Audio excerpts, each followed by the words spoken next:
c'était une très belle journée de sport, de la jeunesse, une journée de fête.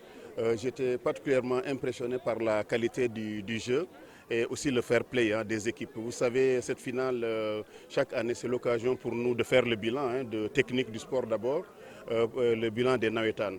Mais c'est aussi aujourd'hui une occasion aussi de vous dire que Sandiara va tourner une nouvelle page, c'est la page maintenant du sport Nawetan, pour entrer vraiment dans le sport de compétition.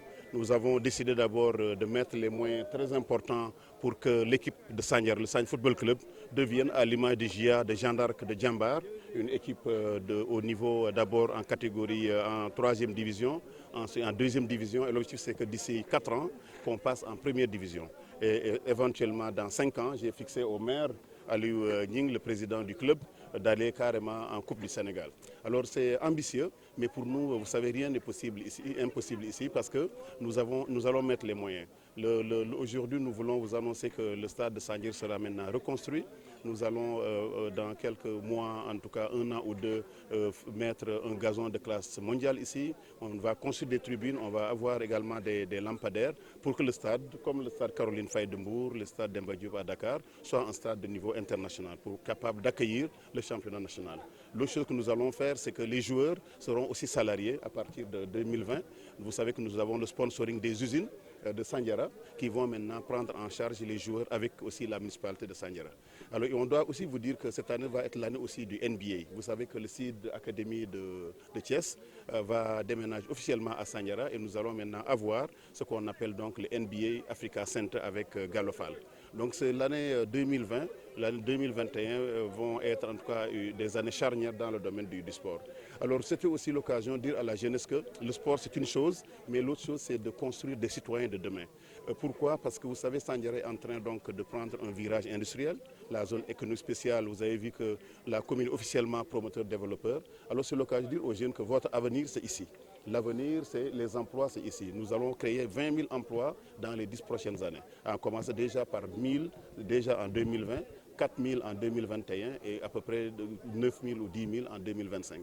Donc voilà un peu le paradigme qu'on est en train aujourd'hui de changer et de mettre en place. Et pour cela maintenant, je disais aux jeunes aussi qu'il fallait étudier, qu'il fallait aller à l'université. Il fallait que chacun soit vraiment dans son meilleur jour. Ceux qui veulent aller faire la faculté auront les moyens de le faire. Nous avons 4 collèges maintenant. Le collège de Faylar, je viens juste de finir le collège de Mbourokh. Il y a un collège à Soussan et à Louli. C'est ça la première chose, mais ce n'était pas suffisant. Il fallait maintenant qu'on ait, en plus du lycée de Sandiara, le lycée technique. On est en train de construire le plus grand lycée technique du pays sur 35 hectares pour 5 000 élèves. Un lycée pour les ouvriers, l'industrie, un lycée de l'agriculture, du bâtiment, aussi du tourisme. Donc c'est ça un peu l'avenir des jeunes à Sandiara. Et je crois que ces jeunes doivent être conscients que ça qui va impacter leur vie, la vie de leur famille. Mais ça ne suffit pas. Quand vous êtes un jeune, vous devez plus vous poser la question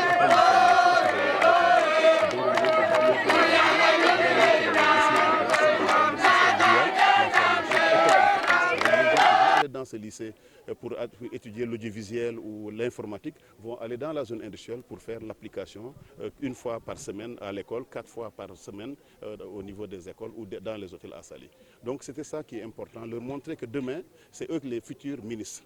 C'est eux les futurs députés, c'est eux les futurs chefs d'entreprise. Pour cela, il faut compter sur la mairie qui va mettre tous les moyens à leur disposition. Cette année aussi, nous allons faire passer le budget pour les jeunes à 8 millions, pour les étudiants à Dakar, à Kaolack et à Thiès. Chaque année, nous allons augmenter ce budget, l'objectif d'atteindre 10 millions. On veut que tous les jeunes qui quittent Sandiara, arrivés à Dakar, à Thiès ou dans n'importe quelle université du pays, soient logés par la commune. Donc je pense que c'était ça aussi ce message de citoyenneté, ce message aussi pour remercier le président, le chef de l'État Macky Sall, qui a mis donc la jeunesse au centre de sa politique, notamment la politique de création d'emplois, 1 million d'emplois. Et Sandiara, en tout cas pour sa part, va créer 20 000 emplois pour les jeunes. Alors aujourd'hui, nous sommes déjà à 14 500 élèves sur une population de 30 000 habitants. Ça veut dire que nous aurons bientôt la moitié de la population à l'école. Alors dans des pays développés comme les États-Unis, il faut savoir qu'ils sont à peine à 25% de la population au niveau universitaire. Et c'est justement aujourd'hui, ce plan 1-10-10 est en marche. Dans chaque famille aujourd'hui, nous avons 2500 familles dans la commune. Alors dans chaque famille, vous allez trouver au moins 10 personnes qui sont 2 étudiants en général à l'université de Dakar, sans exception. Vous allez avoir 3 ou 4 élèves au lycée. Il y a 7000 lycéens aujourd'hui et vous allez trouver 4 ou 5 élèves dans l'école primaire. Et vous voyez que si maintenant avec ça vous mettez en place un système d'emploi qui va absorber justement ces techniciens, ces ingénieurs, justement ces médecins, alors c'est ça le plan 1-10-10. Et là aujourd'hui, je dois dire que nous, avec nos 1000 étudiants à l'université, chaque année nous avons 200 à 250 bacheliers au niveau de Sandiara, mais aussi au niveau de Louli.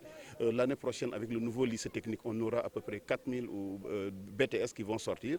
Donc vous voyez qu'avec les emplois que nous allons créer, c'est ça en fait le plan 1-10-10, une famille 10-4 dans 10 ans. Et c'est ce plan qui permettra en réalité de sortir non seulement Sandiara, mais toute la commune. Parce que ce qu'on est en train de faire à Sandiara, vous êtes d'accord que ça va au-delà même de Sandiara, avec nos 30 000 habitants. Je veux toucher tous les villages à 100 km de Sandiara. Je veux faire de Sandiara un centre industriel, comme le président veut le faire à Diamniadio ou à Dakar. Nous voulons faire de Sandiara un centre intellectuel, un centre également de loisirs, un centre culturel, un centre aussi vraiment de tous les de développement d'une manière générale. Et aussi j'ai le plaisir aussi de vous annoncer que ce qui manquait dans nos schémas éducatifs, c'était l'université. Alors il faut savoir que je viens juste d'avoir un accord avec l'université Supdeco, qui est connue dans tout le Sénégal et qui va maintenant commencer à créer la première université à Sandiara. Et ce n'est que la première parce que nous aurons d'autres universités qui viennent du monde entier, des États-Unis, du Sénégal, d'un peu partout. Et c'est ça le Sandiara du futur. Et Sandiara où chaque citoyen doit être vraiment à sa place. Personne ne doit être laissé en rade. Et c'est ça qu'on veut faire.